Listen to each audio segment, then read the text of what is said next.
Hello, I'm Chris Brown, Fleet Group Editor at Bobit, and welcome to the next episode of Fast Forward Interview Series. In this episode, I interview Kathryn Schifferle. She's founder and Chief Vision Officer of both Work Truck Solutions and Convoy.com. Kathryn and I discuss the latest trends in the commercial vehicle market. We discuss how fleets are considering new vehicle types to get the job done. We also discuss the new business models beyond leasing and ownership to put wheels on the road.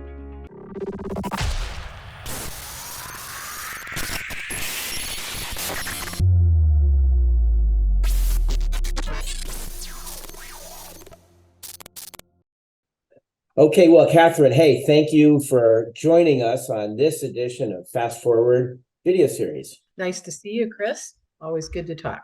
For sure. Well, we're going to talk today about trends in the commercial vehicle market, and certainly with all the disruption, all the supply chain issues, it's going to be an interesting 2023 and beyond. So let's just get right into it.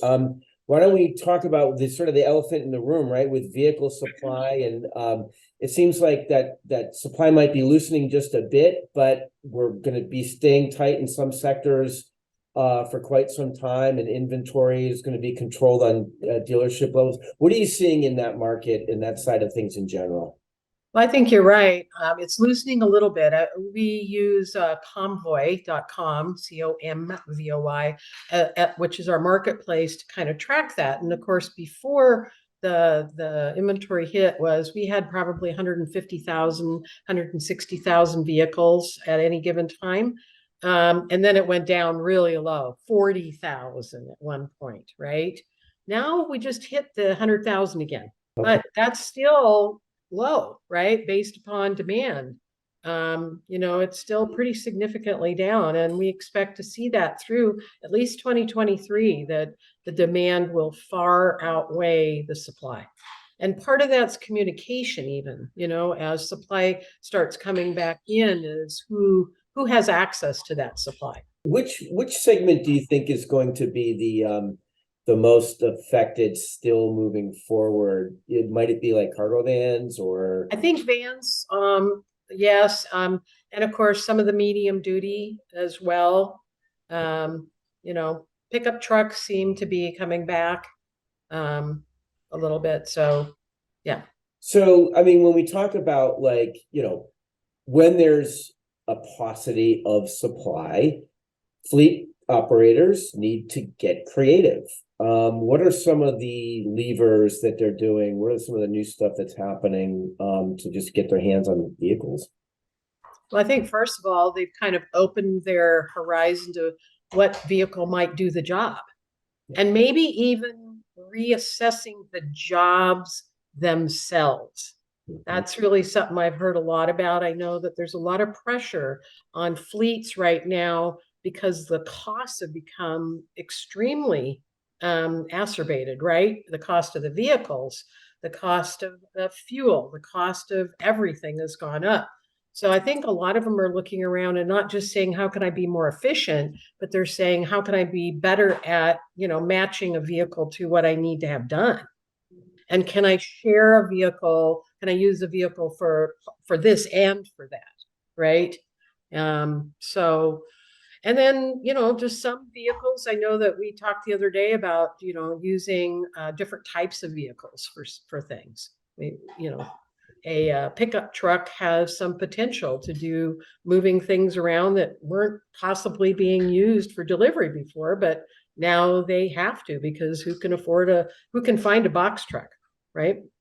Yeah. And I mean, there's, some folks that are, I mean, it's not a new equation really, but using a truck cap that can go from body to body, and you get the benefit of a 4x4 pickup with a pretty good resale value. Yep. You can use some slide outs and stuff. It's, pretty good option to look into now. Yeah, I do think it's going to drive a lot of creativity in the upfit, the kind of crossover accessory upfit area for sure. What about new opportunities? I mean, traditionally it's open-end lease, closed-end lease, ownership, outright ownership. That's a little bit more fluid. There's more opportunities. Can you get into that?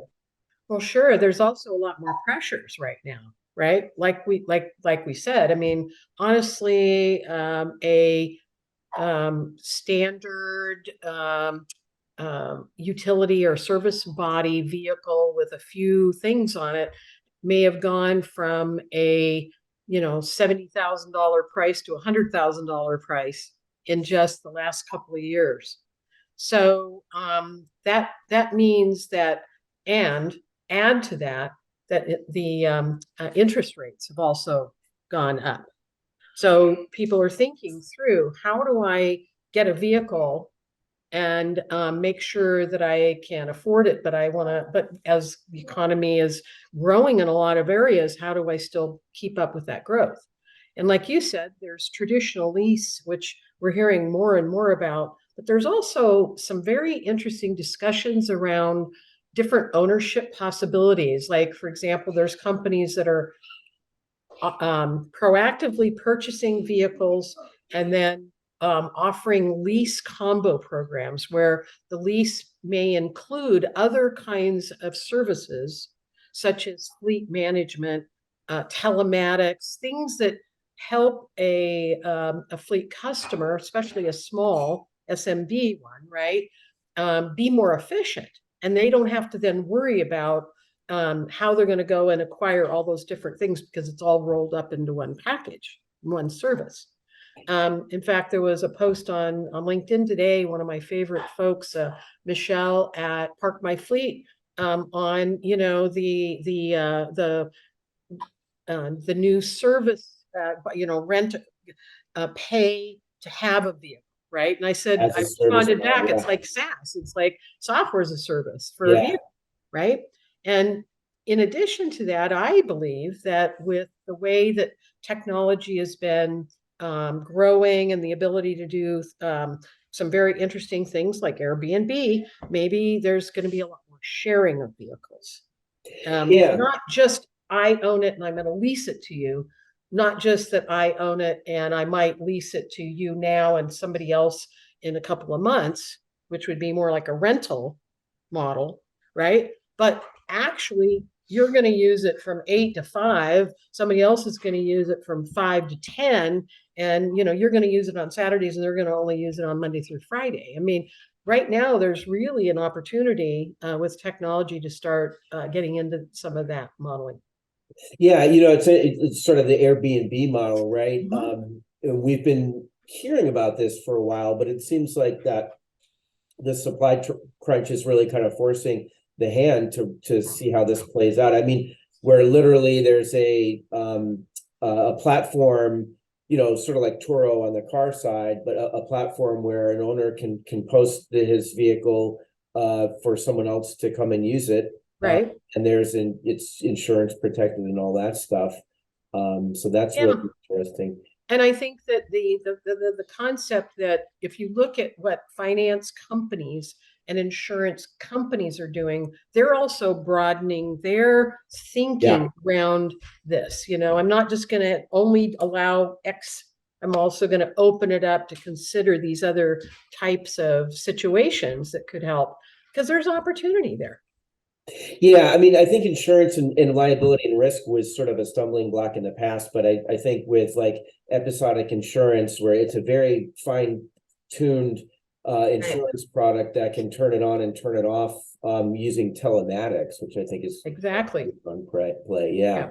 Yeah. Yeah. And the funny you did bring up like the as a service models, which does, I mean, as this, electric vehicle market does kind of evolve, that there's so much that isn't part of the fleet operator's core competencies yet as it relates to electric trucks, that having a as a service model where it's like I'm going to pay a fee, and I'm even going to go to a Park My Fleet location or a Zeem Solutions location, and my driver's going to pick up the vehicle, use it, and bring it back there. Did you see the Rivian mobile vehicle the other day?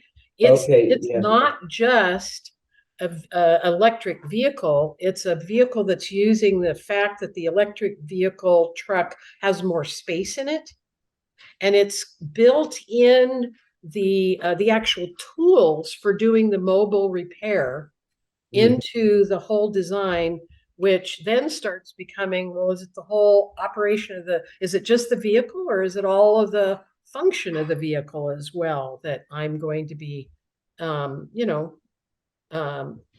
leasing, part owning, whatever. Yeah. Also, and I mean, it's a bit of an ancillary conversation, but the mobile servicing unit does seem to be taking off. I mean, certainly Ford's putting a lot of effort behind that, and I think that's going to facilitate uptime, right? And that's this conversation about supply. If you can utilize your vehicles Yep. better, then Yeah, there's other ways to get to that, right? Right. Besides having more vehicles. Sure. There's, mobile services, there's, yeah, you're right. There's that, having the openness of thinking about what is the end goal and how do you get there? Yeah. Yeah, sure, exactly. And I mean, last question. Let's not forget the importance of the dealer in all this, and sometimes the dealer has been gotten lost in this equation of like, oh, we all want to go to this direct sales model, but there's so much intelligence at the dealer. But how is that kind of changing, and what kind of new offerings might be there to for the commercial customer? It's pretty specifically exciting in that the OEMs now, and maybe it was all because of this clamor from direct model, but in the commercial space, the OEMs have realized that serving the end buyer fleet, whether they're small or large, is a big opportunity. And it isn't just serving them with a vehicle. It's serving them with telematics. It's serving them with fleet services. It's serving them with maintenance. I'm not going to tell you which OEM, but one of the OEMs shared with me that in the commercial space, they lose 85% of the commercial maintenance to others. And that's because they haven't yet created that whole kind of experience at the dealership, but that's what they're really focused on. All the major OEMs now are focusing on teaching the dealer, what the opportunity is to be the business best friend, and all the different kinds of services that, charging stations, charging functions, all of these things around, when I'm an end user, I'm a small business, I need help with all of this. I don't want to go to 8 different companies. I don't want to try and buy 12 different things. I need somebody like a dealer who really cares about me because they're in the community. And they've built a way for me to not worry about that and continue to run my business, right? Yeah, no, you make a really good point, and certainly Ford has been very out front with Ford Pro as part of their business model, and I think the other OEMs are certainly going to follow that as well with its new service offerings. Well, hey, Kathryn, thanks. We could obviously spend an hour on all this, but we have a lot of fun talking, don't we? really appreciate your time as always on Fast Forward Video Series.